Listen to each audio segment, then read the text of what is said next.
Hoy es 4 de junio de 2024, martes, inteligencia artificial. En negocios, 3 cositas esta semana. Por un lado, el mastodonte en el que ya se está convirtiendo Nvidia tiene varias cositas que le han tocado esta semana.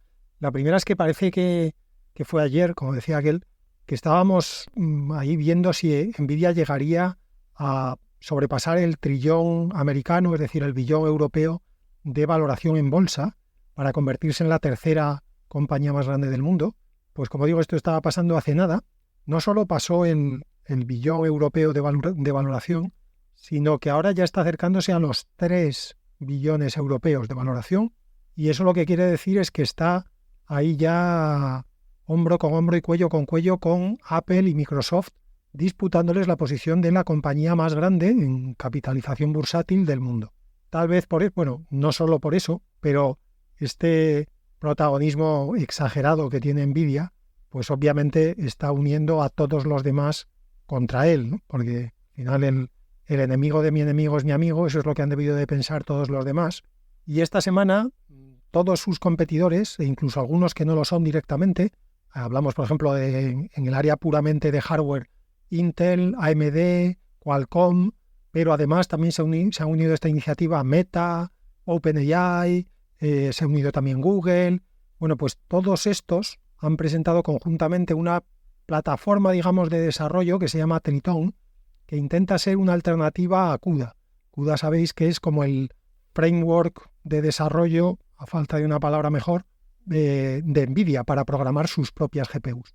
Bueno, pues lo que han intentado todos los demás es hacer como una alternativa a CUDA, una alternativa que comparten todos ellos y que en principio sirva para programar, para trabajar con cualquier tipo de GPU, y con esto lo que supongo que esperan es que todos los programadores de CUDA se animen a aprender Triton en la esperanza de que eso les permita cambiar de plataforma de programación, no estar, digamos, atados a Nvidia, y que en el futuro, si alguno de esos otros competidores desarrolla chips que compitan o que incluso mejoren a Nvidia, el cambio de Nvidia a esos otros competidores les sea más fácil. En fin, no es la primera vez, ni la 115ª vez, ni la 1015ª vez que en software se intenta estandarizar algo. Los intentos hasta ahora han sido casi todos bastante lamentables, pero igual esta vez aciertan. Una última cosita antes de salir de Nvidia es que Nvidia también ha presentado algo esta semana. Ha presentado un nuevo chip.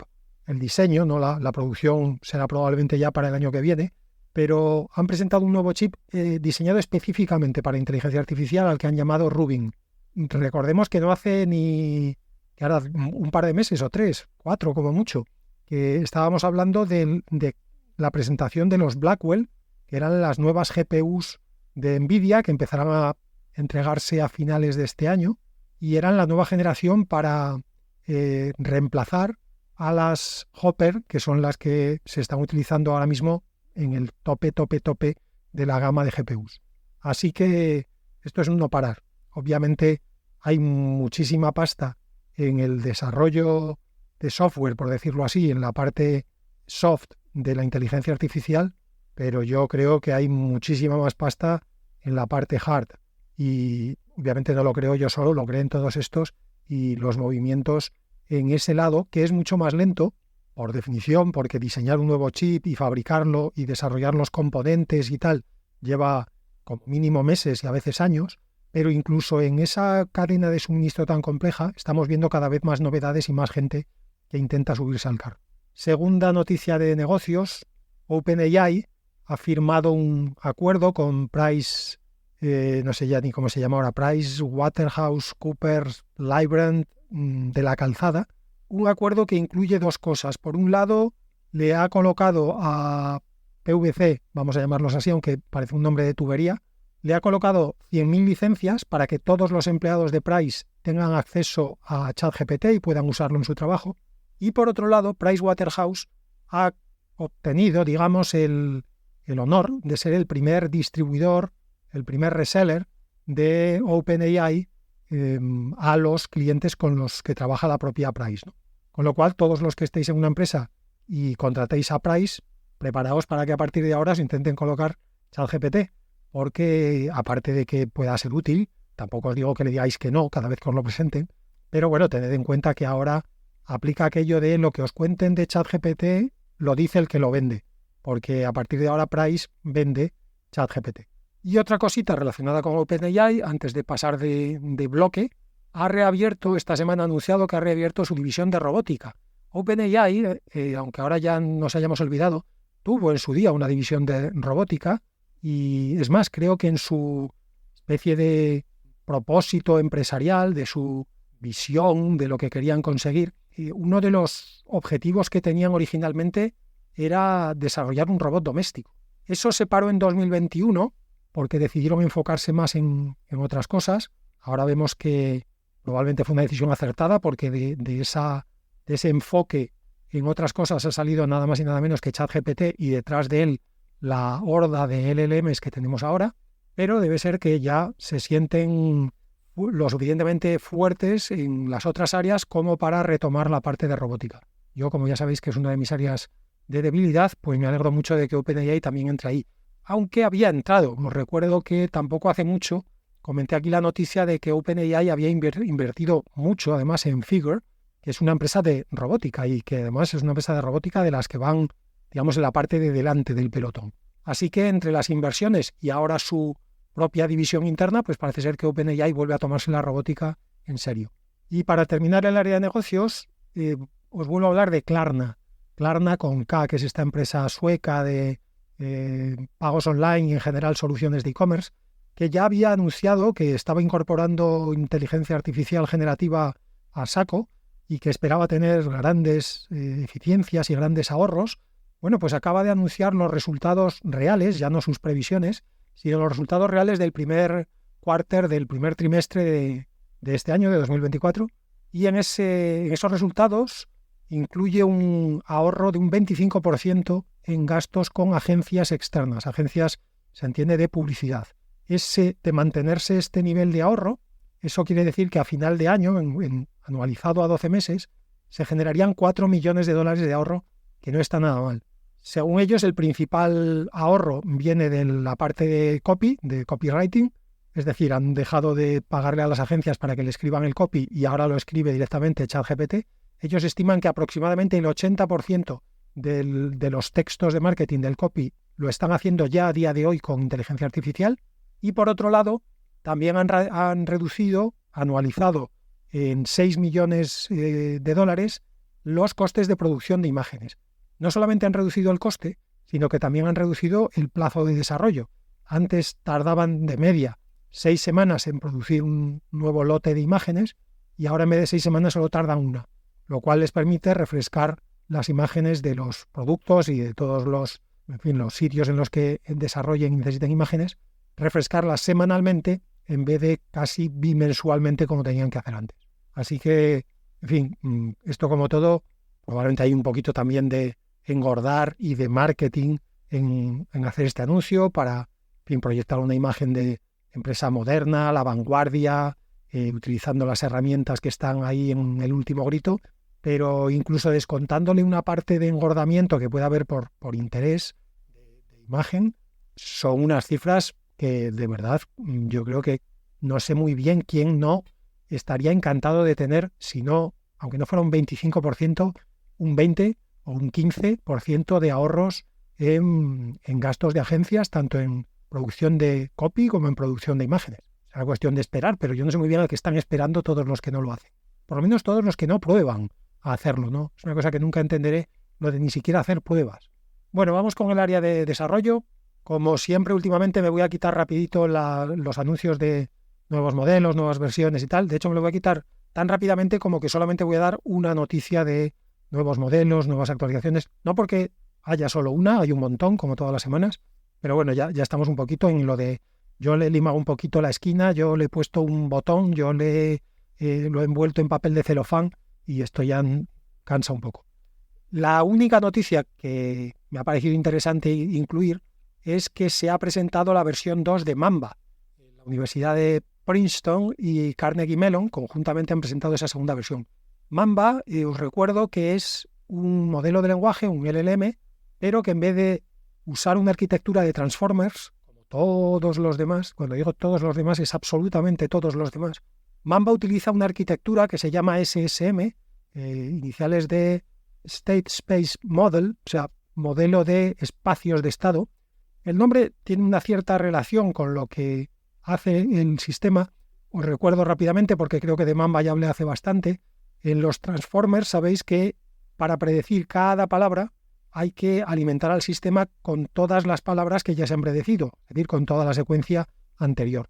Claro, esto cuando solo has predicho una palabra está muy bien. Para predecir la segunda solo tienes que meterle al sistema una. Claro, en la tercera ya le tienes que meter 2, en la cuarta 3, y cuando vas a predecir la palabra número 1000 tienes que meterle 999. Con lo cual el coste en computación, en recursos, en energía, se dispara a medida que la secuencia se hace más larga. La idea de los modelos de espacios de estado es justamente guardar de alguna manera dentro del sistema el estado del sistema. O sea, que el sistema no tenga que empezar siempre de cero, sino que tenga, por decirlo así, una memoria. No es exactamente una memoria, pero no estamos aquí para hacer tesis doctorales.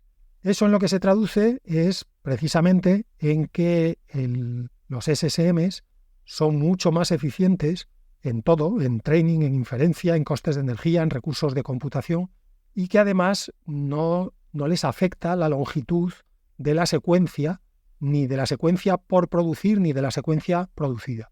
Según los investigadores estos de Princeton y Carnegie Mellon, que han presentado la versión de Mamba 2, esas ventajas se mantienen en Mamba 2, se mejora la velocidad de inferencia, dicen que es 2,8 veces más rápido que la primera versión de Mamba, y según ellos, aunque aquí volvemos a lo dice el que lo vende, el rendimiento que obtienen es comparable al de los Transformers. Mucho prometer me parece, porque si realmente fuera comparable y no tuviera los problemas de escala que tienen los Transformers, creo que empezaríamos a ver un viraje hacia modelos de espacios de estado, pero vamos, como perros, porque nadie tiene ningún interés en seguir dejándose la vida y miles de millones de dólares en pagarle justamente a Nvidia, de quien hablamos antes, para seguir utilizando Transformers. La segunda noticia de desarrollo tiene que ver con la etapa de alineamiento. Recordad que básicamente hay 3 etapas en la educación de un LLM. Primero está la más gorda, que es el training, también llamado pre-training. No me preguntáis por qué, el que se lo puso le pareció original. Luego está el fine-tuning, donde intentamos especializar al LLM.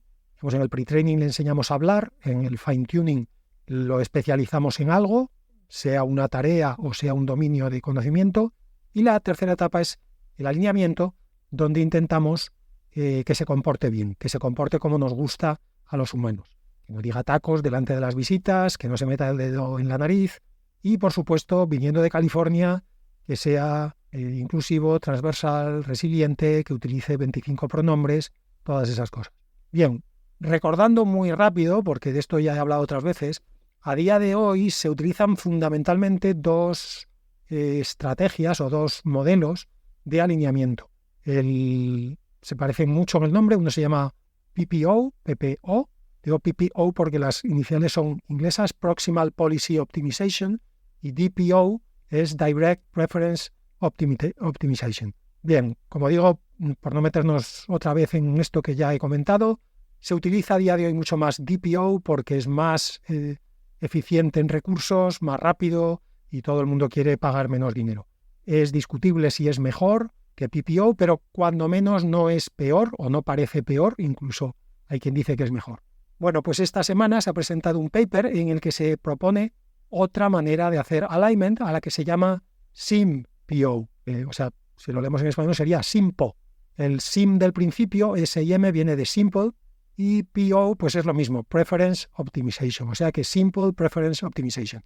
¿En qué se diferencia del DPO? En varias cosas. Pero fundamentalmente la más importante es en que no necesita que haya que entrenar antes a un modelo de referencia para que asigne las recompensas. Sabéis que el alineamiento en general está basado en RLHF, en Reinforcement Learning from Human Feedback o with human Feedback. La preposición ahora me baila. Entonces, para dar esa recompensa, para hacer el reinforcement del aprendizaje, en DPO se utiliza un modelo al que hemos entrenado antes. Bueno, pues SIMPO no necesita ese modelo porque lo que hace es evaluar al modelo que estamos entrenando simplemente con la probabilidad media de la secuencia que se predice. Para los que queráis presentaros la nota, no es la probabilidad media, es el logaritmo de la probabilidad media. El efecto es el mismo, así que nos quitamos un montón otra vez de carga computacional y de tiempo, porque no necesitamos ni un modelo adicional que dé las recompensas, ni entrenar a ese modelo adicional para que dé las recompensas. Como siempre, pues habrá que ver si esto va a algún lado, pero así a bote pronto, si no empeora mucho el rendimiento, todo lo demás parecen ventajas.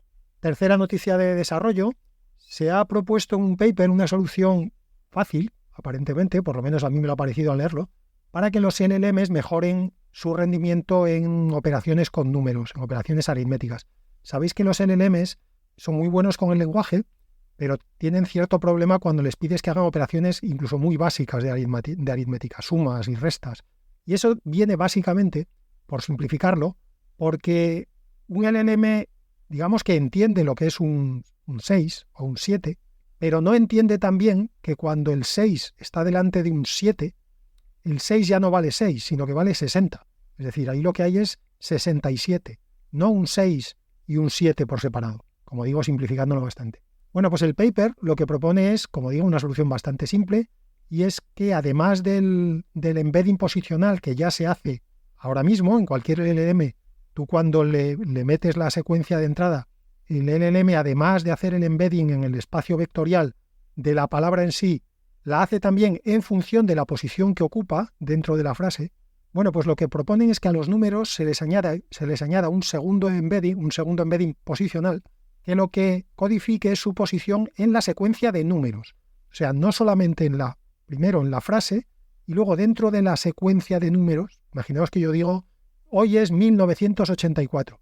Bueno, pues a los números de 1984 le asignaríamos dos embeddings posicionales. Es que es un poco liosa la jerga. O sea, por un lado, el LLM le diríamos 1984 es la cuarta palabra de la frase, como siempre simplificándolo mucho, pero además de eso, al 1 le asignaríamos un segundo embedding posicional diciendo el 1 es el primer número de la secuencia 1984, el 9 es el segundo número, el 8 es el tercer número, el 4 es el cuarto número. Según el paper, este cambio tan simple consigue que el LLM con el que ellos trabajaron acertara en el 99% de las operaciones aritméticas con números de hasta 100 dígitos, teniendo en cuenta además que solo lo habían entrenado con números de hasta 20 dígitos, o sea que de ahí para arriba aprendió solito el LLM y acertó en un 99% de los casos. Y como beneficioso e inesperado efecto secundario, resulta que con este segundo embedding posicional de números, el LLM mejoró otras capacidades, no solamente numéricas como multiplicar o ordenar listas, sino también, por ejemplo, de razonamiento. El famoso chain of thought también se mejoró en los modelos a los que se les aplicaba este segundo embedding posicional para los números. Cuarta noticia, Anthropic ha publicado un paper simpático, más que nada, pero bueno, también quizás sea el primer paso de algo para lo que falta mucho camino por recorrer, que es intentar entender cómo funcionan por dentro los modelos de lenguaje. En este caso ellos lo hicieron con su propio LLM, que es Claude. Bien, pues ellos intentaron identificar parámetros concretos del modelo que tuvieran una relación más o menos directa con alguna feature. Aquí sí que sinceramente me resisto a intentar traducir feature a ninguna palabra española que signifique más o menos lo mismo en este contexto. No sé, algún elemento, algún concepto, alguna cualidad, no sé cuál elegir. Bien, vayamos a un ejemplo práctico y a ver si así nos aclaramos. Por ejemplo, uno de los parámetros que vieron que tenía una influencia directa en algo, en una feature, era un parámetro que controlaba la probabilidad de que en una secuencia apareciera el Golden Gate Bridge, el puente de San Francisco, con ese nombre, Golden Gate Bridge, que eso apareciera en una secuencia. Bueno, pues había un parámetro que ellos vieron que aumentando el parámetro era mucho más probable que Golden Gate Bridge apareciera en la secuencia de salida, y si lo disminuías bajaba la probabilidad. Tanto era así que construyeron a modo de juego y lo colgaron online durante un tiempo, no sé si ya lo han quitado, una variante de Claude a la que llamaron Golden Gate Claude, en la que ese parámetro estaba muy subido, muy aumentado manualmente, Y entonces prácticamente le preguntaras lo que le preguntaras al modelo, te colocaba Golden Gate Bridge en la frase de salida. O sea, tú le decías, no sé, esta mañana me he levantado con dolor de muelas, ¿qué puedo hacer? Y él te decía, las muelas. Muelas como las que tenía el ingeniero que diseñó el Golden Gate Bridge. Dicho esto, lo que deberías hacer es acudir a un dentista. Exagerando. No exagerando tanto, realmente parecía Golden Gate Bridge por todos los lados. Otro de los parámetros que identificaron tenía que ver con el nivel de peloteo que te hacía el LLM al contestar. Sabéis que en general los LLMs son máquinas de complacer, literalmente. O sea, los LLMs te dan la razón siempre. Si tú le dices, yo creo que Dostoyevsky es mejor que Tolstoy, él te va a decir, efectivamente, Dostoyevsky es mejor que Tolstoy por esto y por esto y por lo demás allá.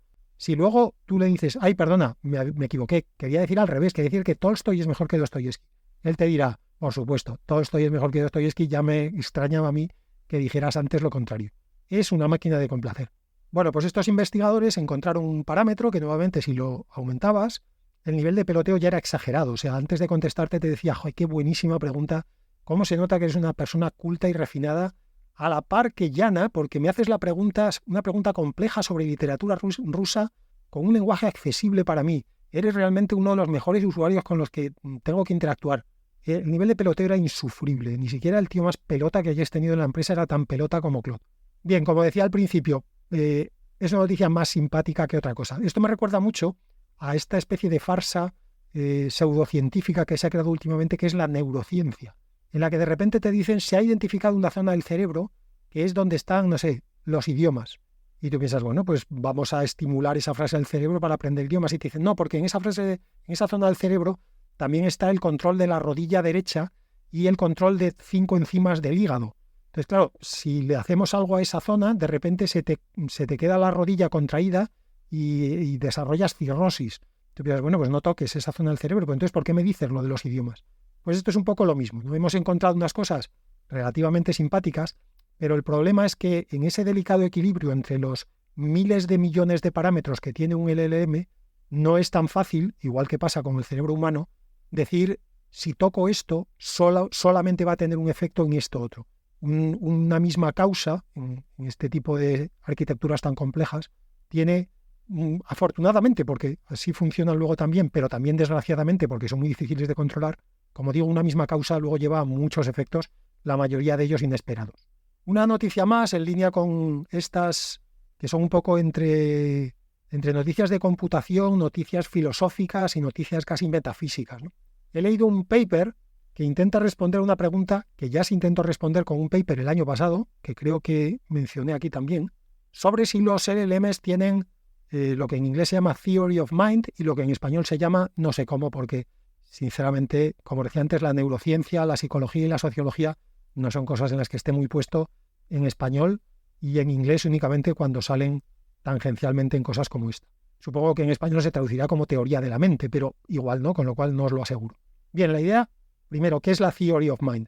Bueno, la Theory of Mind es algo que tenemos todos los seres humanos, se supone, yo hay algunos que conozco que tengo dudas, pero vamos a darles, en principio vamos a decir que sí, que es lo que nos permite a los seres humanos entender que todos los demás seres humanos tienen una visión del mundo diferente a la nuestra. Cuando digo una visión del mundo no estoy hablando solamente de una visión filosófica, unos propósitos, unos objetivos, no, me estoy refiriendo directamente a una visión del mundo, es decir, el resto de la gente mira las cosas, incluso cuando todos estamos mirando algo, los otros lo miran desde una perspectiva distinta. Por ejemplo, imaginaos que yo, como pasa cuando jugamos a las cartas, yo tengo unas cartas en la mano que yo estoy viendo, pero la persona que está al otro lado de la mesa, obviamente, para poder jugar a las cartas con cierta emoción, ella lo que ve es el reverso de esas cartas. Bueno, pues en una de sus expresiones más básicas, la Theory of Mind consiste en que yo sé que aunque yo estoy viendo las cartas, el anverso de las cartas, yo sé que el que está enfrente de mí está viendo el reverso y por lo tanto no tiene la misma información que yo, es decir, no sabe qué cartas tengo. Esto que nos parece como, hombre, esto es una cosa muy evidente. Esto, que sepamos seguro, solo lo tenemos los seres humanos. Hay dudas y experimentos sobre si lo tienen algunos primates, no todos, y ni siquiera está claro si lo tienen. Y no lo tienen en general el resto de los bichos con los que compartimos planeta. Como digo, a nosotros nos parece una cosa muy evidente. Por cierto, nos parece una cosa muy evidente, pero nacemos sin ella. La Theory of Mind se desarrolla cuando somos niños y creo que es en este paper leí que era a partir de los 18 meses se empieza a desarrollar. Esto lo que quiere decir es que un niño de menos de 18 meses o incluso de menos de más edad, en el caso concreto, no entiende que si él ve algo que los demás tenemos tapado, los demás no lo estamos viendo. Él cree que todo el mundo ve la realidad exactamente igual a como la ve él. Bien, pues he intentado testar en este paper que os hablaba si los LLMs tienen esta Theory of Mind. Hay varias pruebas que detectan diferentes grados de Theory of Mind. ¿Y cómo lo han hecho? Bueno, pues el Hospital Clínico Universitario de Hamburg-Eppendorf, que como podéis deducir por el nombre está en Alemania, un grupo de investigadores que, por cierto, ya que están en un hospital, no son desarrolladores de inteligencia artificial, ni programadores, ni matemáticos, ni gente de esta de mal vivir. Son, en general, que eran casi todos neurólogos, no sé si había también algún psicólogo o tal, pero yo creo que la mayoría de los que vi en el paper eran neurólogos. Bueno, pues lo que hicieron fue someter a varias pruebas de Theory of Mind, por un lado a 1907 humanos y por otro lado a ChatGPT 4. También sometieron a las mismas pruebas a Llama 2, pero como Llama 2 tuvieron la mala suerte de que mientras estaban haciendo el paper salió Llama 3, pues los resultados ya no tienen mucha importancia. Así que comparando a los 1907 humanos con ChatGPT 4, lo que vieron fue que ChatGPT 4 ganaba a los humanos. Les ganaba en, creo que eran, no sé si eran 6 o 8 pruebas, les ganaba en 3 o 4, empataba en otras 2 o 3 y perdía por cómo estaba hecha la prueba y por cómo se planteaba el prompt, esto dicho por los propios neurólogos, no por mí, perdían una. Con lo cual, en el conjunto, coges, digamos, la media, ChatGPT ganaba a los humanos. Había una cosa muy curiosa en este paper y es que en las conclusiones te das cuenta de que los investigadores se resisten a decir, pues sí, hemos concluido que ChatGPT 4 tiene Theory of Mind, como los humanos. No, ellos lo que decían, entrecomillado la frasecita, que ChatGPT muestra un comportamiento indistinguible del humano en tareas de Theory of Mind. Esta es la típica me la cojo con papel de fumar para resistirme a decir que un LLM es como un humano. Lo que digo es que tiene un comportamiento indistinguible del de un humano.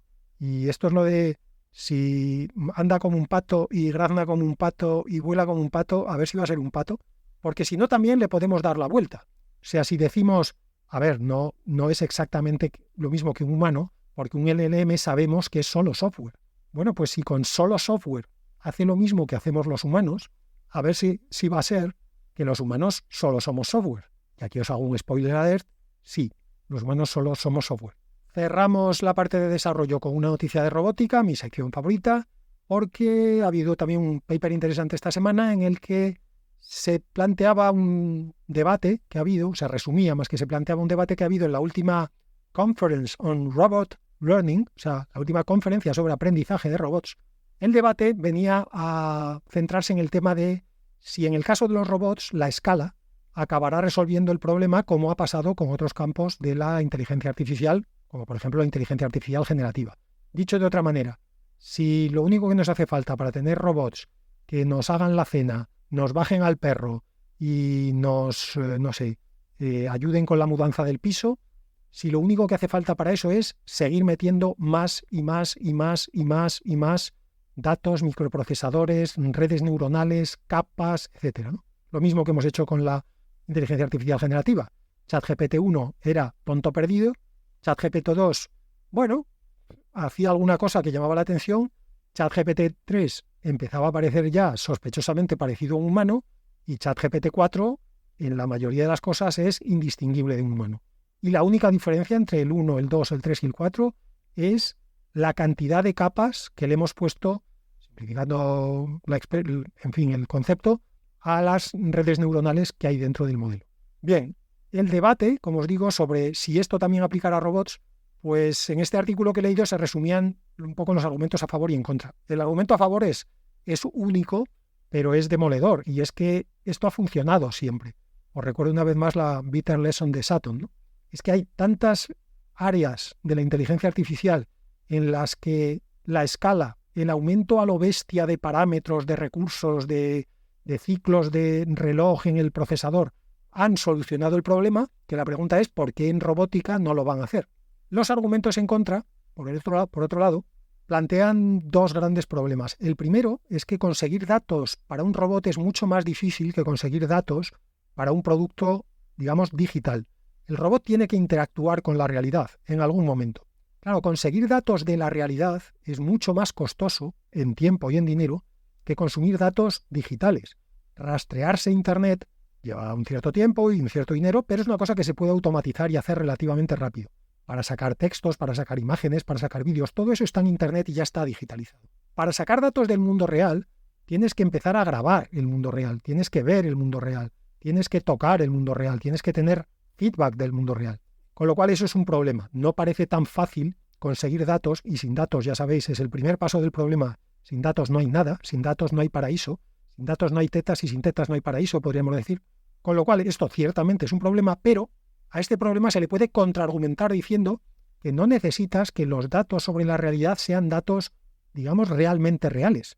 Estamos avanzando mucho en modelos de simulación, con lo cual podríamos entrenar al cerebro del robot en un entorno simulado, puramente digital, que fuera muy fiel a la realidad, en el que las leyes físicas estuvieran perfectamente simuladas, en el que los objetos estuvieran perfectamente simulados, y una vez que el cerebro se hubiera entrenado en ese entorno simulado, se lo ponemos en el cuerpo del robot y terminamos el entrenamiento en el mundo real simplemente para asegurarnos de que la simulación ha sido fiel.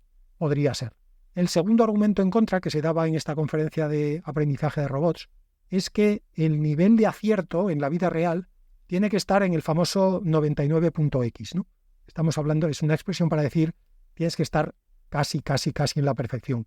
Porque el desastre que puedes ocasionar en el mundo real siempre va a ser bastante mayor que el desastre que puedes ocasionar en el mundo digital.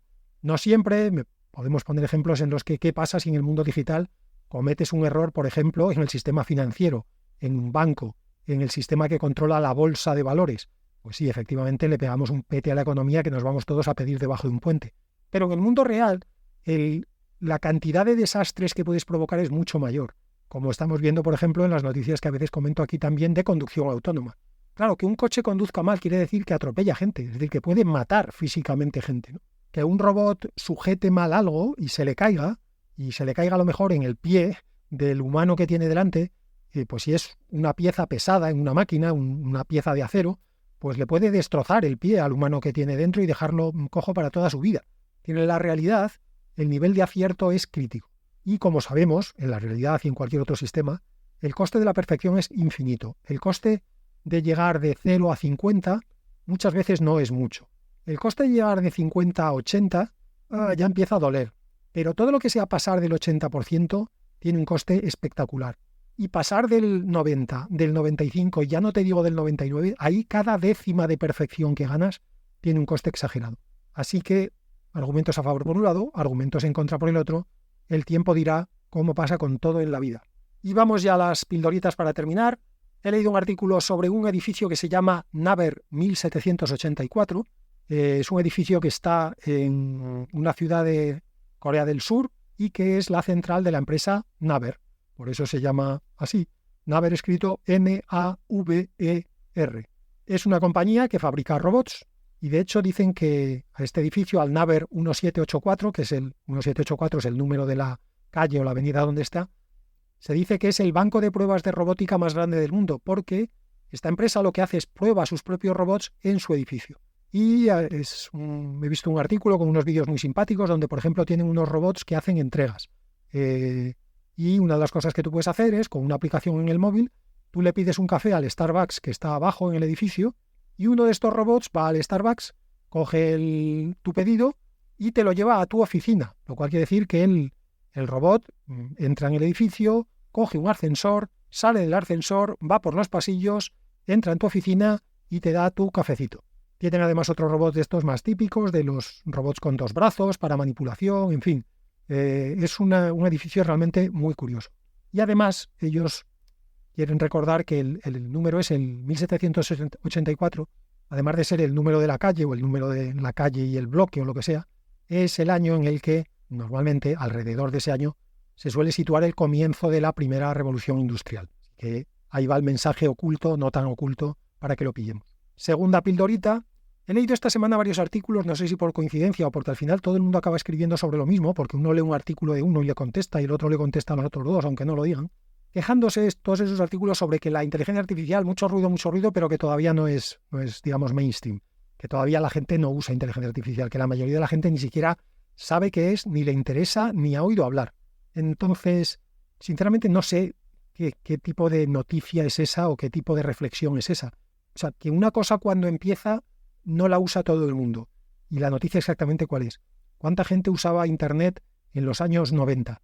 Cuando empezó, no porque Internet existía desde los años 70, pero me refiero a los años 90, que es cuando empezamos la gente de a pie a usar Internet. Yo creo que me conecté a Internet hacia el año 95, por ahí. La primera vez que se dio acceso en España, ahí estaba yo en la fila. Vale, pues sí, efectivamente, en los años 90 no usaba Internet ni el gato. Me acuerdo intentando explicarle en su día a mi hermano que me conectaba a Internet. Y mi hermano me miraba como diciendo, ya sé que eres raro, pero ¿esto exactamente para qué sirve? Y yo diciéndole, bueno, no, pues es que te conectas a ordenadores de otra gente y entonces pues hay gente que escribe cosas interesantes y entonces las puedes leer, porque entonces Internet eran páginas web con texto, a lo mejor alguna foto. Si alguien escribe un artículo de París, igual ponía una foto de la Torre Eiffel para adornarse, pero poco más. Pues sí, claro, esto no lo utilizaba nadie. Pero es que en 1995 faltaban 10 años para que apareciera Facebook. No para que lo usáramos, sino para que se fundara Facebook. Faltaban 15 años para que se fundara Instagram. Faltaban 20 años para que se fundara TikTok. Pues sí, claro. Cuando empezó Internet no lo usaba nadie. Cuando salieron los teléfonos móviles no los usaba nadie. Los usaban 4 ejecutivillos pijos que todos cuando los veíamos por la calle los criticábamos como este quién se crea que es. ¿Qué pasa? ¿Que no puede esperar a llegar a casa para hablar? ¿Que es tan importante? Bueno, pues aquí estamos todos ahora. Entonces, de verdad, yo estas reflexiones sobre... ya han pasado 2 años desde ChatGPT 3 y yo no veo que haya cambiado la sociedad tanto. Bueno, pues nada. En fin, última píldora, última cosa del episodio de hoy. Final Spark, que es una startup suiza, nada menos, ha desarrollado un bioprocesador, que es un procesador que en vez de utilizar silicio, utiliza material orgánico. En concreto, este bioprocesador suyo utiliza organoides cerebrales, que el palabra este de organoides quiere decir simplemente es una masa de células, en este caso de células cerebrales, por lo tanto de neuronas, creada en laboratorio a partir de células madre. Entonces tú creas una masa de neuronas, todas ahí pegaditas y conectadas unas con otras, y a esa masa de neuronas cerebrales pues le han colocado obviamente todo un sistema alrededor para que se pueda usar como un computador, y no solo eso, sino que además lo han puesto online. Toma ya. Esta idea de los procesadores biológicos no es nueva, porque una de las cosas que tenemos clara desde hace mucho tiempo es que los ordenadores biológicos, el cerebro humano, por ejemplo, consumen mucha menos energía que los de silicio, que los chips digitales que usamos y que hemos estado usando en los últimos 50 años en el mundo. Eso es indiscutible porque no tenéis más que ver cuando os hablo de noticias de consumos energéticos, el consumo que requiere entrenar a ChatGPT 4, que muchas veces hablamos de que dentro de poco hará falta una central nuclear para él solo. Sin embargo, tú o yo, cuando éramos niños y nuestro cerebro se estaba entrenando, no necesitábamos llevar una central nuclear a nuestro lado, a todos los lados. Necesitábamos un bocadillo de nocilla y un plato de garbanzos. Y con eso nuestro cerebro sacaba energía para entrenarse todos los días. Y de hecho para entrenarse y acabar teniendo un sistema de software muchísimo más sofisticado que ChatGPT 4. Luego está claro que en el futuro deberíamos intentar movernos hacia bioprocesadores y ir abandonando el silicio. Esto no va a pasar ni ahora, ni dentro de 5, ni dentro de 10 años. Antes os hablaba de la pasta que mueve Nvidia, lo cual es un síntoma de que nadie espera que el silicio vaya a flaquear en las próximas, no sé si décadas, pero por lo menos en la próxima década. Pero este paso, junto con otros muchos que se están dando por ahí en cositas muy pequeñas, pero este paso de Final Spark, es muy interesante porque ellos han conseguido que ese organoide con neuronas sea interactuable, y eso lo que quiere decir es que le han tenido que construir un sistema a su alrededor que incluya, para empezar, conversores analógico-digitales, porque las neuronas no son digitales, las neuronas trabajan analógicamente. Ha habido que incorporarle un sistema de soporte vital. Las neuronas están vivas, necesitas mantenerlas vivas, no es como el silicio, que es un material inerte, tú lo dejas ahí, cuando lo necesitas lo usas y cuando no lo apagas. Es decir, es un sistema realmente muy complejo. Pero como digo, es un camino muy largo que tenemos por delante, pero en el que hay que ir empezando.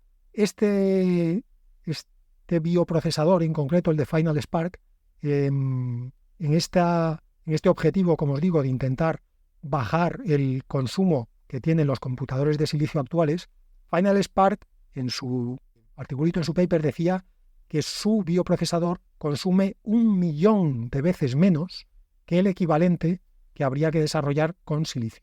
Así que el futuro es fascinante. Eso ha sido todo por hoy. Hasta el próximo martes.